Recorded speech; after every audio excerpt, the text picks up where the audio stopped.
Whispers Beneath the Willow. Chapter 1. A Return to Willowbrook. The carriage rolled slowly up the gravel path, its wheels crunching over the stones like the echo of a long-forgotten memory.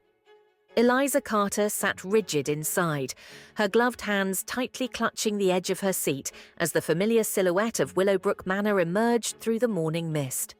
Her breath caught in her throat as the towering stone facade came into full view, its ivy-covered walls looming like a ghost from her past. She had not seen the estate in nearly a decade, yet every detail was etched in her mind with painful precision. The great oak doors, the wide windows that had once spilled light into the halls, the sprawling gardens that her mother had adored. Once her home, now it belonged to someone else. To them. The thought made her stomach twist. The air was thick with the weight of her return, and as the carriage drew nearer to the manor, Eliza could not suppress the wave of memories that rushed at her, unbidden and unwelcome. She had been just a girl when her family had lost everything. Her father, once a prosperous landowner, had been swallowed by debt, and Willowbrook had been sold to the highest bidder, the Harrington family. That was the last time she had seen the estate, the day she left it behind, her heart full of bitterness and loss. And now fate had brought her back, but under entirely different circumstances. No longer the daughter of a landowner, she was merely a governess, hired to care for the Harrington children. The irony was not lost on her. The estate she had once called home was now a place of employment, and her new employer was the very man whose family had taken it from her. Her jaw clenched as the carriage came to a halt in front of the manor. The driver opened the door for her, and Eliza stepped out, her boots sinking slightly into the damp earth. She inhaled the cool morning air, steadying herself. She had known this moment was inevitable from the moment she accepted the position, but nothing could have truly prepared her for the sight of Willowbrook, standing there like an accusation carved in stone. A movement near the entrance drew her attention. A tall figure stood waiting at the top of the steps, his posture straight and his hands clasped behind his back. It was Thomas Harrington. A pang of sorrow stabbed through her, so sharp and unexpected that she had to tighten her grip on her gloves to keep from faltering. She could almost see her younger self running through these halls, her laughter echoing off the walls as she played hide-and-seek with her father. But those days were gone, buried beneath the weight of time and circumstance. Thomas paused at the base of the grand staircase, turning to face her. His dark eyes flickered with something she couldn't quite place, curiosity perhaps, or something colder. His expression remained as composed as ever though, giving nothing away. "I trust you'll find everything to your satisfaction," he said, his tone clipped. "Your quarters are prepared, and Mrs. Wright, the housekeeper, will see to any needs you might have during your stay. You'll meet the children later today." Eliza nodded, her heart hammering beneath her calm exterior. "I appreciate the hospitality." Thomas inclined his head, but the gesture felt hollow, lacking any real sincerity. There was a distance between them that went beyond mere formality. It was a chasm carved by their shared history, by the unspoken bitterness that simmered beneath the surface. For a moment, their eyes met, and Eliza felt a flicker of something electric pass between them, something unspoken, unacknowledged, but impossible to ignore. It wasn't attraction, not exactly, but rather a collision of forces, of past and present, pride and resentment. "Will there be anything else?" she asked, breaking the silence before it grew unbearable. "No," he replied, his gaze hardening. "Mrs. Wright will show you to your rooms." Without another word, Thomas turned and ascended the staircase, his footsteps echoing in the cavernous space. Eliza watched him go, her hands trembling slightly at her sides. She hated how unsettled she felt in his presence, how easily the memories of her family's downfall resurfaced in his cold stare. But she was not a girl anymore, and she would not let herself be intimidated. Straightening her spine, she followed the housekeeper up a narrower staircase toward the servants' quarters. The halls here were less grand, but familiar in their simplicity. Mrs. Wright, a brisk, no-nonsense woman, gave her a quick tour of the quarters before showing her to her room.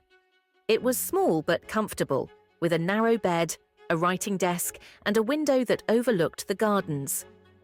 Eliza stood by the window after Mrs. Wright had left, staring out at the sprawling estate below.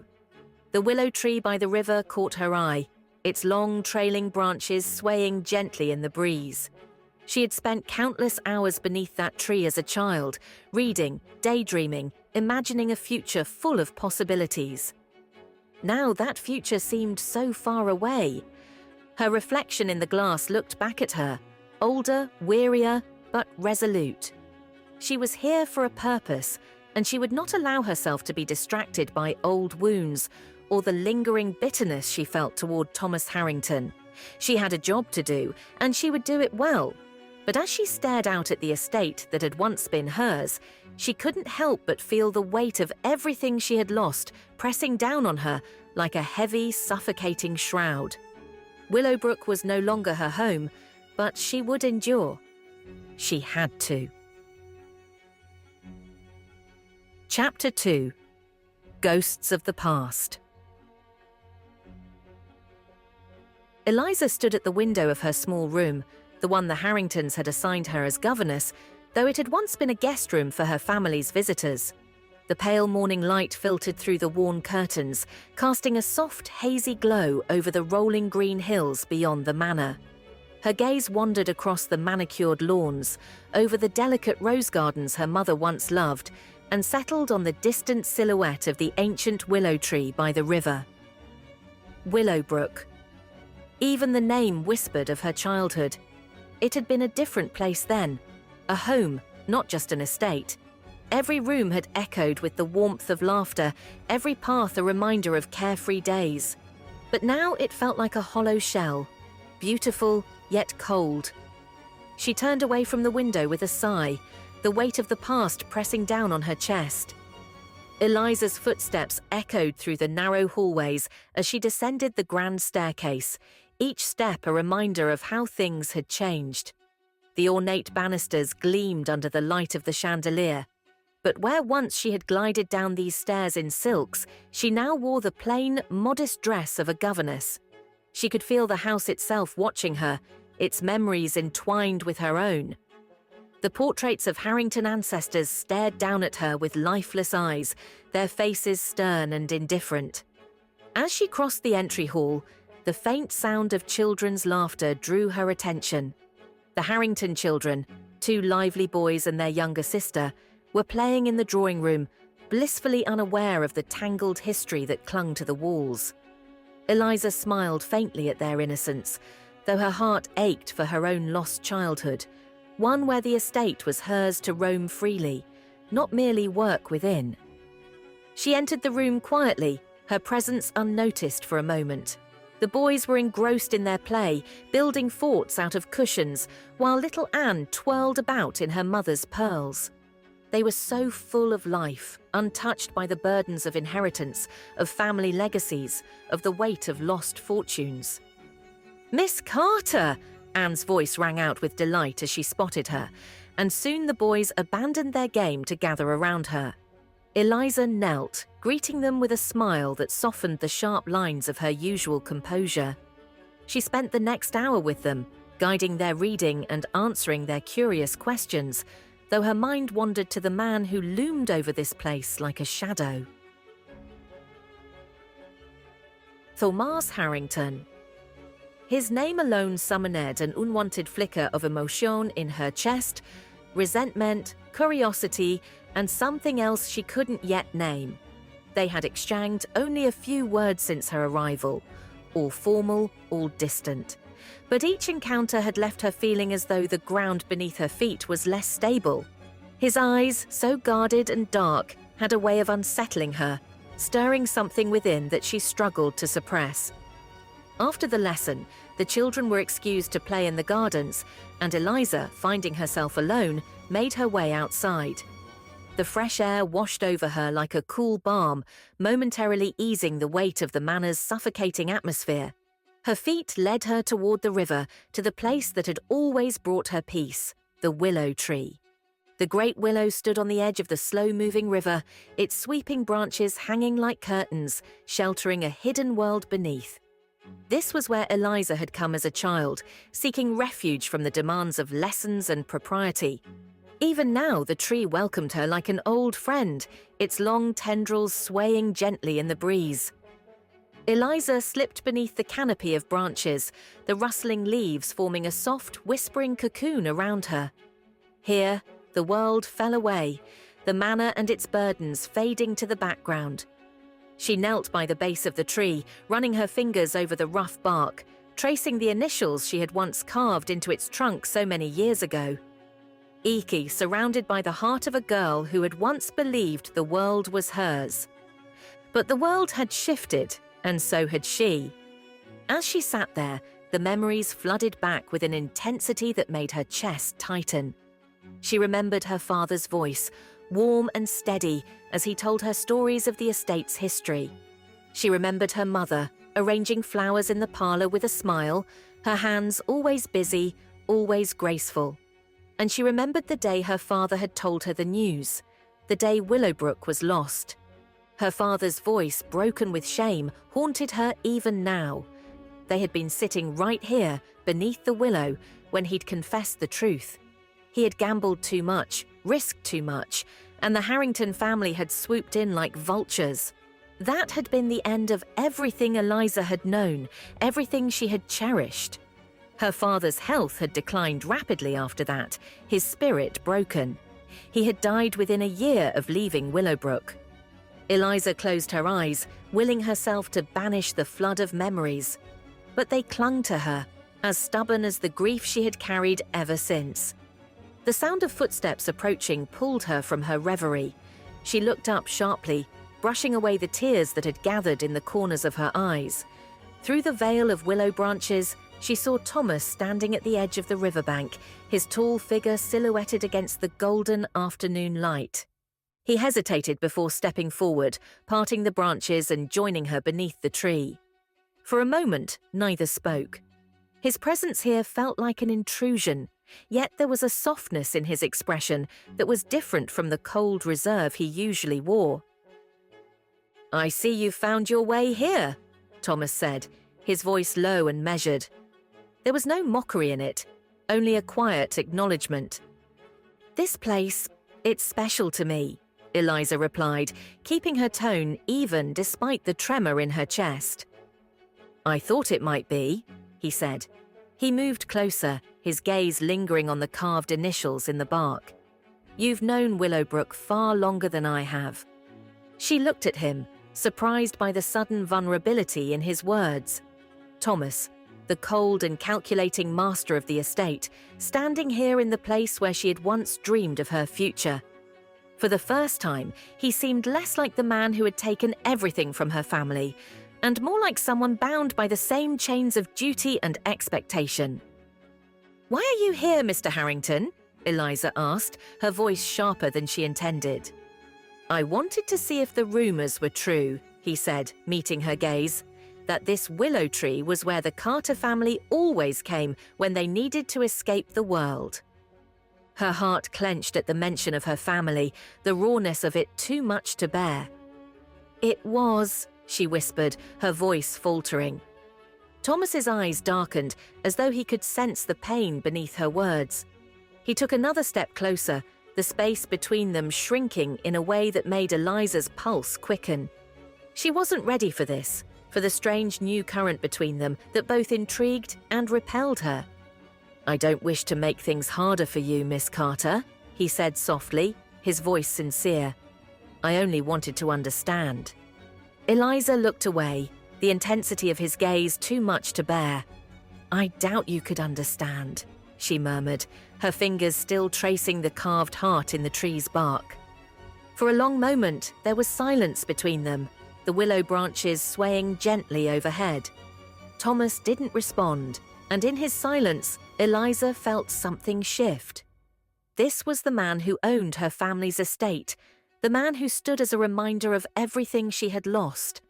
But in this moment, beneath the shelter of the willow tree, he was just a man, one who seemed as burdened by the past as she was.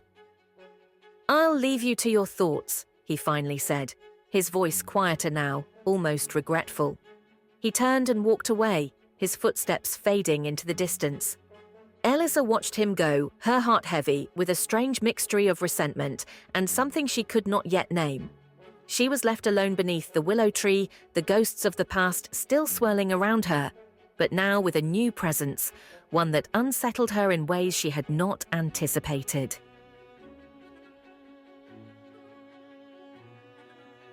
Chapter 3. Tensions Rising. The morning sun filtered through the tall, narrow windows of Willowbrook Manor, casting soft light across the polished wood floors. The quiet elegance of the house masked the simmering tensions that had settled beneath its roof since Eliza Carter's arrival. To the outside world, she was nothing more than the new governess, attending to her duties with quiet efficiency. But within, a battle raged, one of unspoken words and buried emotions. Eliza moved through the manor with the grace of someone who had once belonged there, her footsteps familiar on the grand staircase, her hands trailing absent-mindedly over the banister carved with the intricate details her father had once admired. But that life, that sense of belonging, had been torn from her grasp. Now she stood in its shadow, a mere employee of the Harrington family, the owners of what was once her ancestral home. Her lips pressed into a thin line as she entered the drawing room, where Thomas Harrington was seated, papers scattered before him. His brow furrowed in concentration, but the tension in his posture told a different story. It had been weeks since her arrival, and though their interactions were brief, they were always laced with a certain sharpness, a quiet hostility that neither could ignore. "Mr. Harrington," Eliza said, her voice clipped but polite, "the children are prepared for their lesson." Thomas looked up from his work, his steel-grey eyes locking onto hers. For a moment he didn't speak, merely observing her with that detached, scrutinizing gaze he often used when in her presence. It was as if he could see straight through her, down to the bitterness she tried so hard to hide, and yet he revealed nothing of his own thoughts. "Very well, Miss Carter," he said at last, his voice cool. "I trust they will be as well behaved as usual under your care." The words were harmless enough, but Eliza detected the faintest edge in his tone. It was always there, a hint of something unspoken, a reminder of the unbridgeable gap between them. "I do what I can," Eliza replied, her chin lifting slightly. There was defiance in her voice, as if daring him to challenge her competence, but he didn't. He never did. Instead, Thomas rose from his chair, crossing the room with the measured steps of a man used to command, his presence looming. "Your work with the children has been satisfactory." The pause before the word was deliberate, and Eliza's eyes narrowed. She knew it wasn't just her abilities as a governess he was judging. It was her presence in his home, her history, her very existence as a reminder of what his family had gained at the cost of hers. The undercurrent of their interactions was always charged with the weight of the past, and it gnawed at Eliza with every word, every glance. "Thank you, Mr. Harrington," she said tightly, holding his gaze. "I'm sure your approval is all I could ask for." He raised an eyebrow at her tone, a flicker of amusement, no, challenge, dancing in his eyes. "Is there something else you desire, Miss Carter, beyond my approval?"